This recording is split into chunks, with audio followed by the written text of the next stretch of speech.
one team, one fight, one community. My name is Rhonda Anderson. I'm the Chief Deputy here at the Cobb County Sheriff's Office. My name is Braxton T. Cotton, and I'm the Chief of Staff of the Cobb County Sheriff's Office. Mi nombre es Carlos García y soy el enlace comunitario de la oficina del sheriff de aquí del condado de Cobb. One team, one fight, one community. We all in this thing together, everyone. You know, when I ran for office, I ran on 3 pillars: truth, trust, and transparency. Unfortunately, our community have lost trust in our law enforcement and sheriff's office. So I had to rebuild that trust. So working in the community was a #1 priority for me. We created a new community engagement unit. They work in the community every day. They go to the schools every day, work with our elderly population every day. They get to know the businesses in that area. They get to know the political stakeholders in that area. I'll give you an example. Our Latino liaison, he does such a great job going out and engaging with the Latino community throughout all the precincts. Being the first Latino liaison is awesome. Now the Latino community feel like they have somebody they can trust. For so many years, the Hispanic and Latino community have been neglected or being left behind. And now with Sheriff Owens do away with the 287G program, right there itself, that was the beginning of a new era in our county.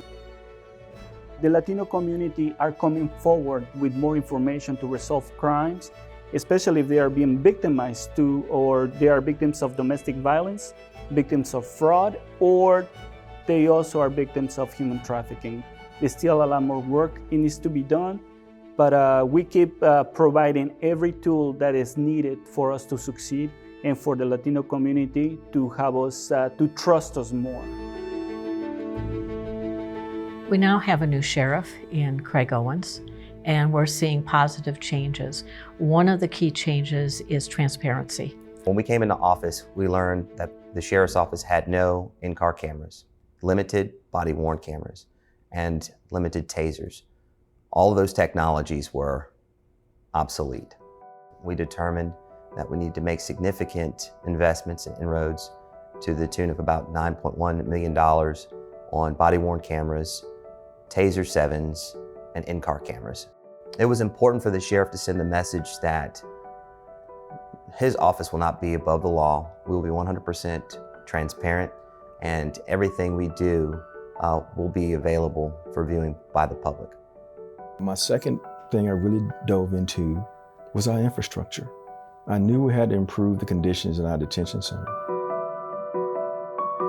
Currently, I oversee the detention center, which is just a tremendous responsibility here. I've been in law enforcement for over 30 years. I love my job. We was able to secure several $1 million in excess of $23 million plus for upgrades in this facility. That's from camera upgrades, cell locking mechanism upgrades, roof repairs, showers, new flooring, new lighting, new LED lighting throughout the facilities. Just things that we knew we had to do as a basic upgrade that was not done in the past, we had to get done now. We are leveraging Tech 84 in our facility to eliminate and minimize the ability of contraband to get into our facility. Each detainee, employee, and visitor are scanned to ensure that they're not bringing any contraband into our facility. This is to keep our employees safe and the detainees safe here. Our detention center and sheriff's department didn't have any of the accreditations that are available, and the new sheriff has committed to working for those accreditations. I'm leading that effort, and that's very important because accreditation, it forces the organization to be professional. I'm a leader that leads by example, and I lead from out front and not from behind.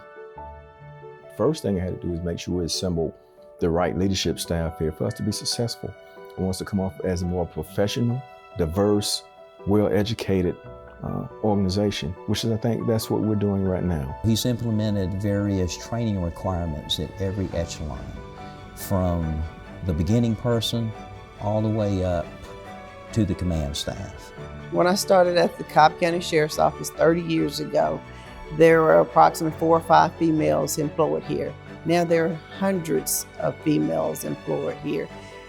They come from all walks of life, the LGBT community. We're very diverse here in Cobb County. I'm very excited to see what has happened and to be part of what is going to happen. We are en route to becoming one of the best law enforcement agencies in the country.